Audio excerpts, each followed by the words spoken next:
여러분 우리가 예배 드리러 올라왔는데 예배를 한 단어로 바꾼다면 뭐라고 이야기할 수 있을까요? 예배는 만남이다. 이렇게 노사연의 만남이 아니고요. 만남이다라고 정의할 수 있습니다. 오늘 우리가 예배하러 성전에 모인 곳은 이곳이 무슨 장소냐? 만남의 장소입니다. 그럼 우리는 주일날 교회에 누구 만나려고 교회에 올라옵니까? 누구 만나려고? 어떤 분들은 교회에서 한 주간 동안 일하느라 바빠서 만나지 못했던 친구 만나는 장소가 되기도 합니다. 또 어떤 분들은 인맥을 넓히기 위해서 새로운 친구를 만들기 위해서 교회를 찾는 사람들도 종종 있습니다. 어떤 분들은 결혼 배우자를 찾거나 아니면 외로움을 달래주기 위한 연인을 만나는 장소로 생각해서 모이는 사람들도 우리가 부정할 수는 없습니다. 그러나 여러분, 우리가 예배당에 모여서 예배를 드릴 때에 하나님을 만나야 됩니다. 우리는 하나님을 만나려고 예배당에 올라옵니다. 우리가 예배하면서 하나님을 만나지 못했다고 한다면 그것은 진정한 예배가 될 수 없다라는 것이죠. 그러므로 우리가 오늘 말씀을 통해서 예배가 예배되게 합시다라는 제목을 가지고 은혜를 나눌 텐데요. 정말 오늘 우리가 드리는 이 예배가 참된 예배가 될 수 있기를, 그래서 우리가 하나님을 만나는 시간 될 수 있기를 먼저 주님의 이름으로 축복해 드립니다. 자, 언약 백성들에게 있어서 예배는 선택일까요? 필수일까요? 언약 백성에게 있어서 예배는 선택사항이 아니고 필수사항입니다. 출애굽기 25장과 29장에서 하나님께서 분명히 명령하셨습니다. 여기서 만나자. 그럼 여기서 만날 때 내가 너희에게 말하겠다. 그리고 내가 너희를 여기서 만나서 너희를 거룩하게 하겠다. 이 말씀들을 출애굽기 25장과 29장에서 계속해서 하셨습니다. 그래서 하나님께서 이스라엘 백성들과 언약을 체결하신 후에 가장 먼저 명하신 것이 뭐냐? 와라. 그래서 만나자. 이 얘기를 하신 겁니다. 만나자. 그러므로 언약을 붙들고 언약 아래 있는 우리도 마찬가지입니다. 하나님을 만나는 예배의 자리를 우리가 늘 사모하는 성도들이 되어야 될 줄로 믿습니다. 하나님은 이미 우리를 예배의 자리로 초대하시고 우리를 기다리시는 분입니다. 하나님은 예배의 자리에 먼저 오셔서 우리가 오는 그 시간을 바라보고 계시는 거죠. 우리가 저 뒤에서 주차장을 바라보면서 오늘 누가 왔나 이렇게 쳐다보듯이 늘 기다리고 있다라는 거죠. 사무엘상 3장에 보시면 어린 사무엘이 여호와의 전에 누워 있습니다. 그때 여호와의 음성이 들리는 거죠. 또 이사야 선지자가 높이 들린 보좌에 앉아 계시는 하나님을 보았다라고 고백합니다. 이렇게 하나님께서는 언제나 어디에 계시냐? 성전 안에 계신다. 그리고 자기 백성들을 오라 명령하시고 여기서 만나자라고 이야기하신다는 거예요. 그래서 구약 시대에는 백성들이 하나님이 계신 곳으로 늘 올라왔습니다. 올라와서 하나님을 만나려고 예루살렘으로 올라오고 성전이 있는 곳으로 올라온 거죠. 성막에 모여서 하나님을 만나고 성전에 모여서 하나님을 만나 하나님 앞에 예배 드렸습니다. 근데 시간이 점점 지나면서 예배를 드리는데 예배가 어떻게 변질되어 갔느냐? 형식화되어 가기 시작하는 거죠. 형식화. 그래서 올라오기는 올라오는데 만남의 장소에는 오는데 뭐예요? 앞서 말든 것처럼 목적이 달라지기 시작하는 겁니다. 그래서 결국 이사야 선지자가 책망합니다. 이사야 29장 13절 말씀에 보면 이 백성이 입으로는 나를 가까이하며 입술로는 나를 공경하지만 그들의 마음이 내게서 멀리 떠났다. 이렇게 마음이 없는 예배가 신약 시대까지 계속됩니다. 그래서 결국 예수님께서도 이사야의 말씀을 다시 인용합니다.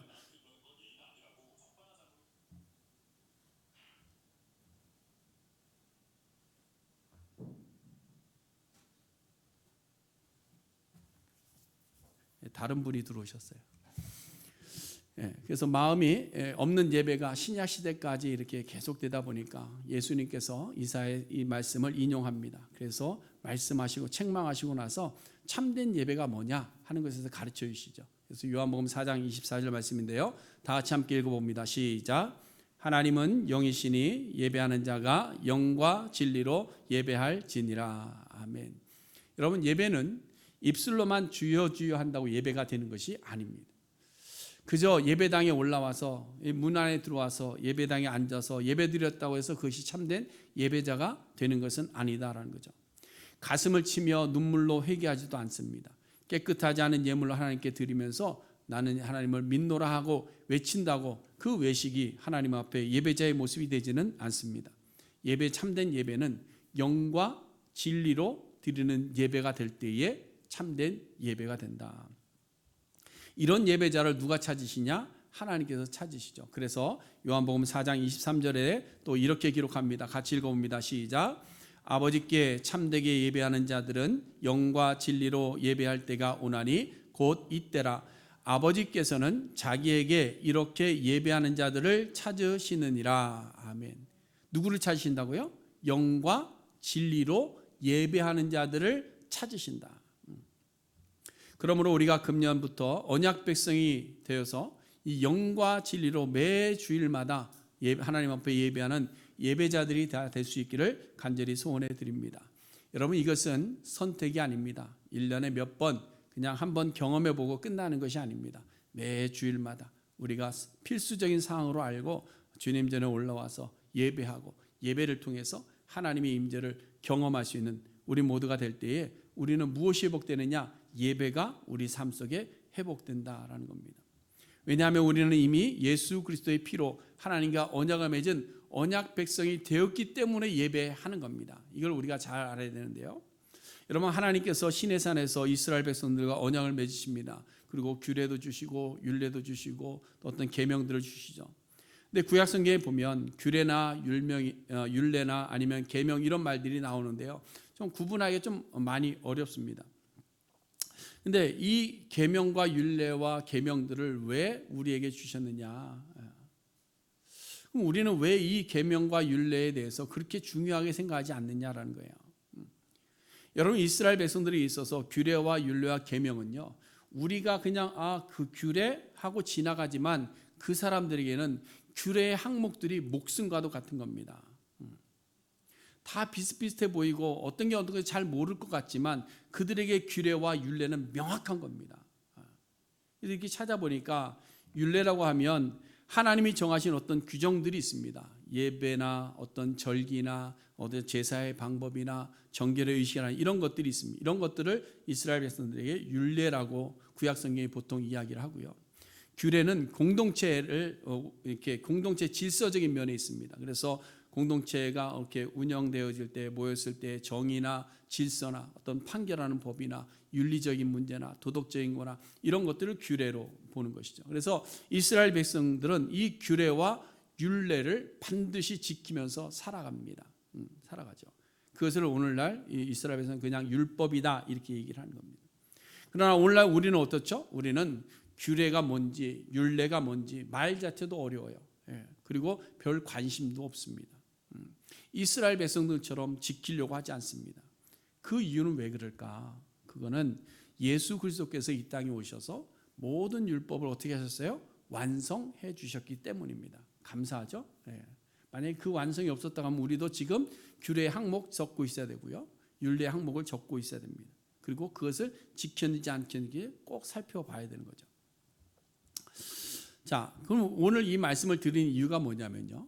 율례나 계명으로 주어진 예배와 절기를 이스라엘 백성들이 지키는 이유가 뭔가 하는 걸 알아야 돼요. 왜 지키느냐? 그들이 그것을 지키는 이유는 그들이 이미 하나님과 언약을 맺었기 때문에 계명을 지키는 겁니다. 이스라엘 민족이 계명과 율례를 잘 지켜서 나도 이스라엘 민족 속에 좀 들어가 보자 이런 사람이 없습니다. 이스라엘 백성이기 때문에 계명과 율례를 지키는 겁니다. 다시 말해서 우리가 예배를 예배되게 하고 예배를 철저하게 잘 드리는 것은 뭐냐? 우리가 그리스도인 되기 위해서 예배를 잘 지키는 것이 아니고 우리가 이미 예수 그리스도로 말미암아 언약 백성이 되었기 때문에 우리는 예배를 드리는 자가 되어야 된다라는 거예요. 이것이 왜 중요한가 하면 잘못하면 우리가 드리는 모든 예배 형식이나 우리가 하나님께 예물 드리는 모든 것들이 하나님의 자녀가 되는 목적처럼 보여질 수 있기 때문에 그런 거예요.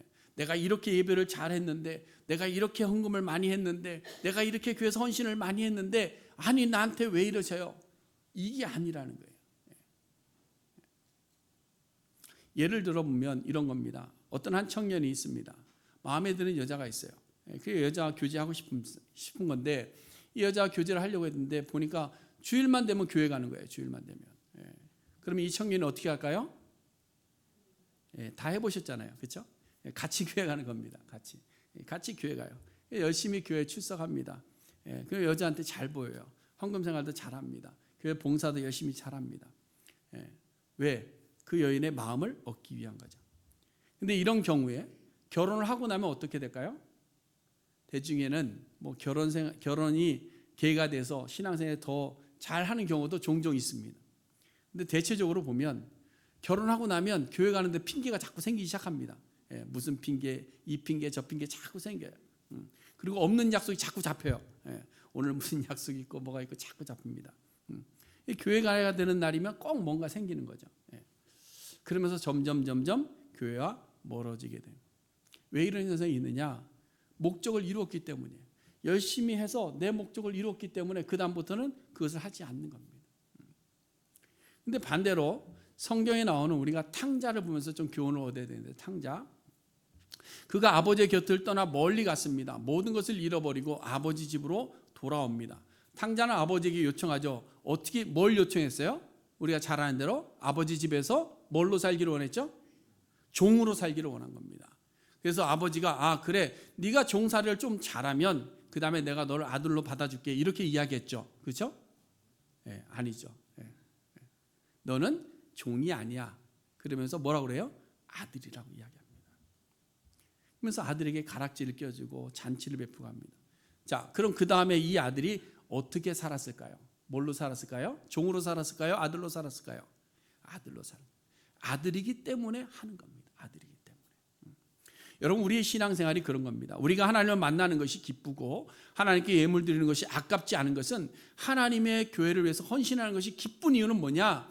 하나님께서 자기 아들을 내어주심으로 말미암아 우리의 모든 죄를 사해 주시고 우리와 언약을 맺어 주셨기 때문에 우리는 하나님을 만나는 이 시간이 귀한 거고, 어떻게든 예배 자리에 올라오는 거고, 하나님 앞에 예물 드리는 것이 아깝지 않은 거고, 하나님을 위해서 우리의 시간을 다 드려도 기쁜 이유가 거기에 있는 겁니다. 하나님의 아들이기 때문에.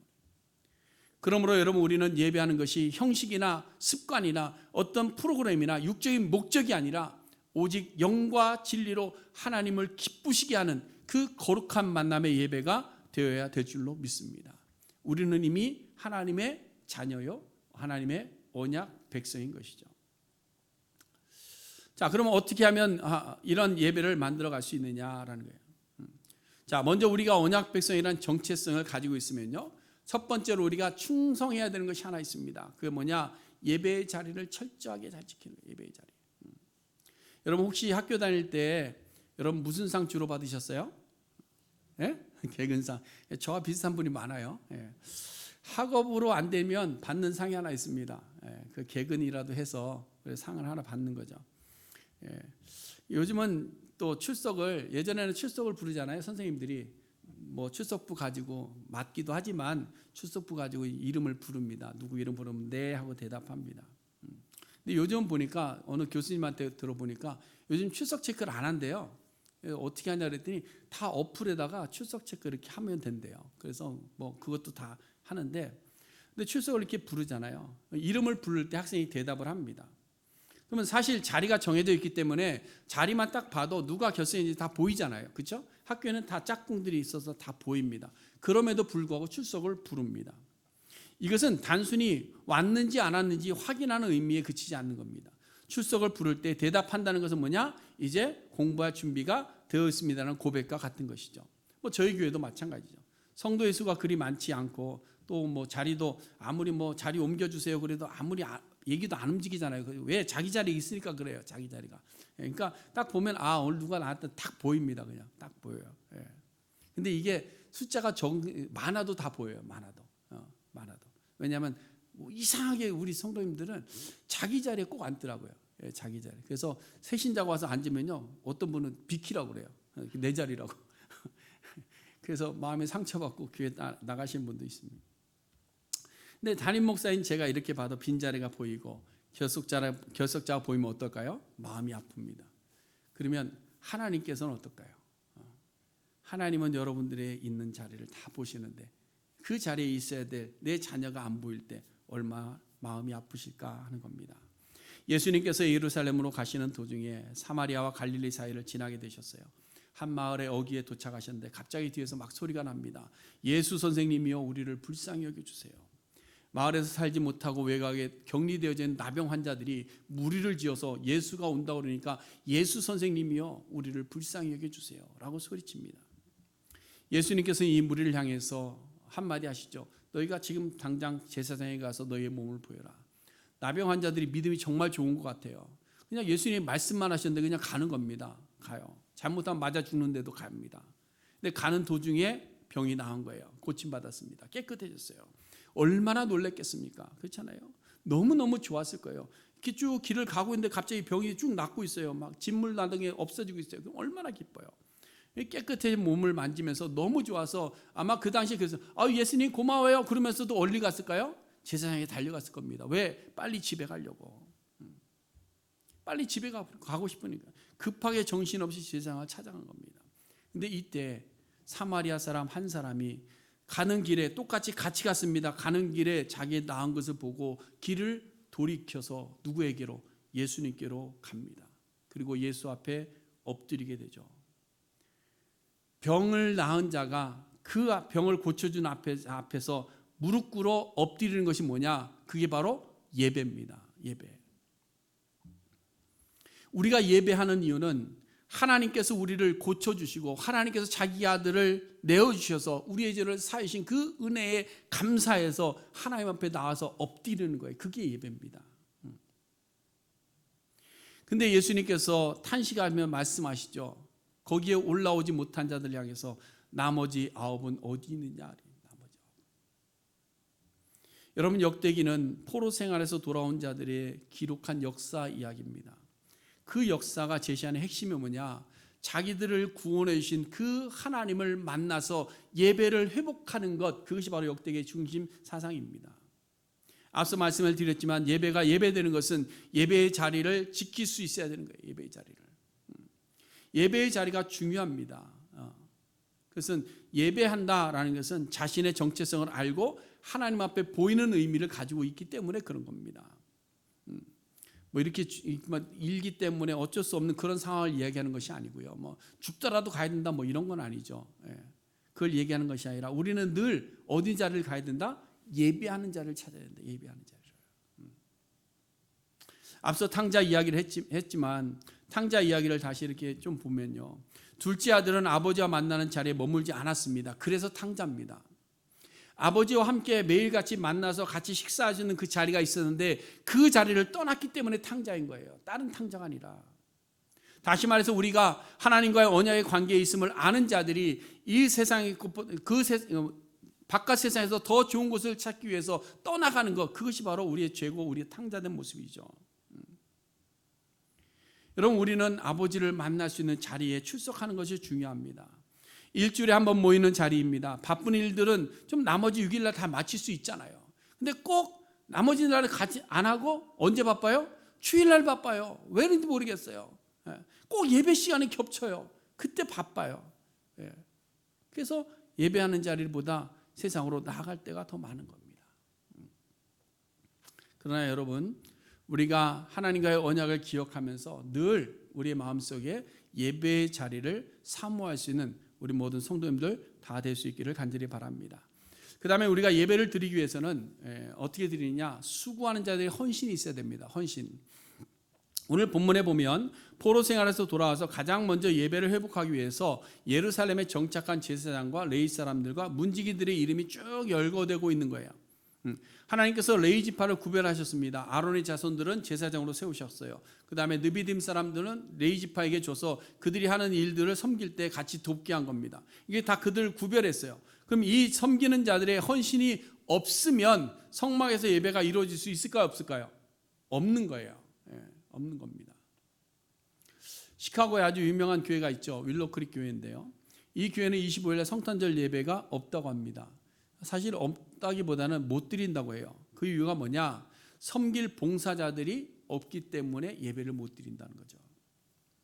이 말이 사실인지 아닌지는 정확히 모르겠지만 그럴 수 있겠다 싶은 것이 뭐냐, 윌로크릭 교회에 이렇게 저도 예전에 가봤지만 가보면요, 봉사자들이 너무너무 많아요. 예, 앞에 큰 길거부터 시작해서 주차장까지 안내하는 사람, 그 다음에 그 예배당 안에 들어가면 들어가서 거기 안내하는 사람, 찬양하는 사람, 음향 만지는 사람, 봉사자들이 너무, 그 사람 다 봉사자들이라는 거예요. 그러니까 이 봉사자들이 없으니까 예배를 드릴 수가 없다라는 거예요. 근데 미국은 어떻습니까? 성탄절에 누구랑 모이죠? 가족과 모여요. 그러니까 가족을 만나러 다 가기 때문에 모이지 못한다는 겁니다. 그래서 25일 예배를 드리지 못한다는 거죠. 사실 이러한 봉사자, 헌신자는 윌로크릭 같은 대형 교회만 있는 것이 아닙니다. 여러분들이 오늘 차를 잘 댈 수 있었던 것도요, 봉사자가 있었기 때문입니다. 누군가가 눈을 치워줬기 때문에 차를 대고 우리가 예배당에 들어올 수 있었던 거예요.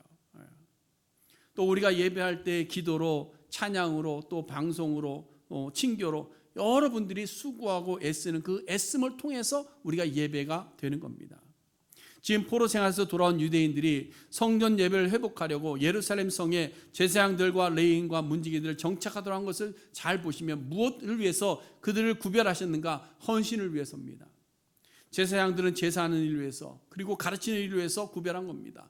레위인들은 정말 보이지 않는 수고를 사실은 레위인들이 다 하는 거예요. 성전에서 모든 행정적인 일들 레위인들이 합니다. 예배 순서를 맡아 담당하는 다 레위인들이 합니다. 찬양하는 일도 레위인이 합니다. 성전을 관리하고 치우고 청소하고 고치고 다 레위인들이 하는 거예요. 또 교회 모든 자료들 이런 것도 다 레위인들이 하는 거예요. 르디님 사람들은 뭐 하는 거예요? 바깥에서 그 레위인들이 시키는 일을 다 하는 겁니다. 이를 통해서 우리가 알 수 있는 것은 예배는 혼자서 되는 것이 아닙니다. 하나님 앞에 예배할 때 어떤 한 사람이 예배를 만들어가는 것이 아닙니다. 예배는 모든 사람들이 함께 헌신하고 수고하고 힘을 모아서 드리는 것이 예배입니다. 그래서 여러분, 우리 어렸을 때 어르신들이요, 그런 얘기 많이 했습니다. 우리가 말 실수하면 많이 혼났어요. 많이 혼났는데 그 중에 많이 혼났던 게 뭐냐, 야 우리 예배 보러 가자 그러면 혼났습니다. 저희 부모님들도 늘 혼내게 했어요. 막 이게 딱 우리 저희 누님이 그랬어요. 야 예배 보러 가자 그러면 혼나요. 예배를 왜 보러 가냐고. 예배는 뭐하러 가는 거예요? 예배 드리러 가야 된다 그랬어요. 예배 드리러 간다. 오늘도 예배를 보시는 분도 있으실 것이고 예배를 드리는 분도 있을 줄 압니다. 예배를 보시는 분들은 어떤 모습이냐, 잘 살피는 게 많아요. 이것저것 살핍니다. 특별히 주보에 오탄 안 나왔나 이런 거 잘 살피고요. 목사의 그 넥타이가 삐뚤어졌나 이런 거 잘 살피고요. 순서가 잘 됐는지 안 됐는지 잘 살핍니다. 교회 분위기가 좋은지 안 좋은지 이런 거 살핍니다. 사람이 얼마나 왔는지 이런 거. 그래서 보는 자들이 받는 은혜는 뭐냐, 그날 모든 것들이 잘 원만하게 잘 되면 오늘 예배 좋았다, 이래. 예배 좋았다, 보기 좋았더라 이런 거죠. 그게 은혜예요 그냥. 그러나 드리는 자들은 그렇지 않습니다. 드리는 자들은 일단 하나님 전에 올라올 때부터 마음의 겸손함으로 올라옵니다. 그리고 예배를 위해서 헌신할 것들을 찾게 되는 거죠. 헌신한다는 것이 하나님을 만나서 무엇을 드릴까 하는 것을 찾는 거예요. 나는 하나님께 무엇을 드릴까? 만남이 그렇잖아요. 만남. 그저 받으려고만 하는 것이 아니라 만남은 서로 주고받는 관계입니다. 아름다운 만남이라는 것은 내가 무엇을 받을까를 계획하면서 가는 것이 아니라 내가 저 사람에서 무엇을 줄까를 생각하고 달려갈 때 그 만남이 아름다운 겁니다. 받기만을 원하는 사람들은요, 이렇게 딱 보면 알아요. 저 사람 절대 주려고 안 하는 사람이 있어요. 제가 아는 사람 목사님 2분 계세요. 그분 절대 주려고 안 해요. 받으려고. 그래서 안 만나 이제. 그래서 잘라버렸어요. 받으려고만 하니까.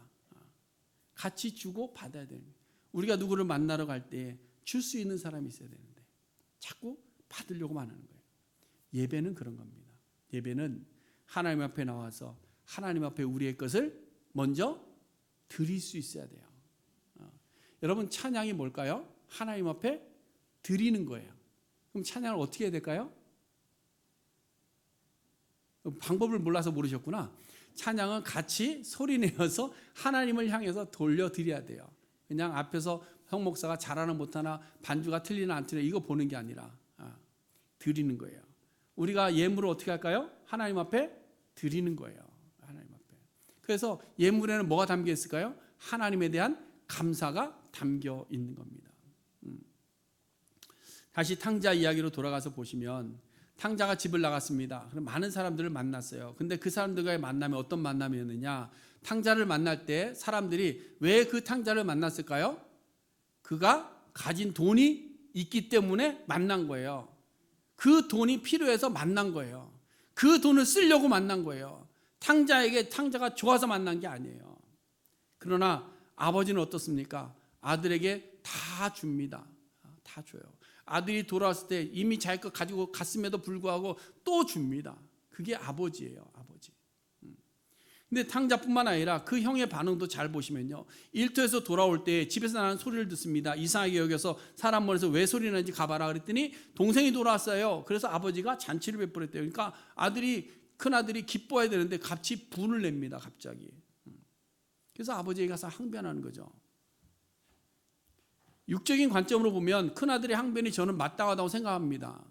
어떻게 옆에서 열심히 도왔던 큰아들을 위해서는 아무것도 내주지 않고 다 가지고 도망갔던 그 둘째 왔다고 잔치를 벌이냐, 원망할 수 있을 거예요.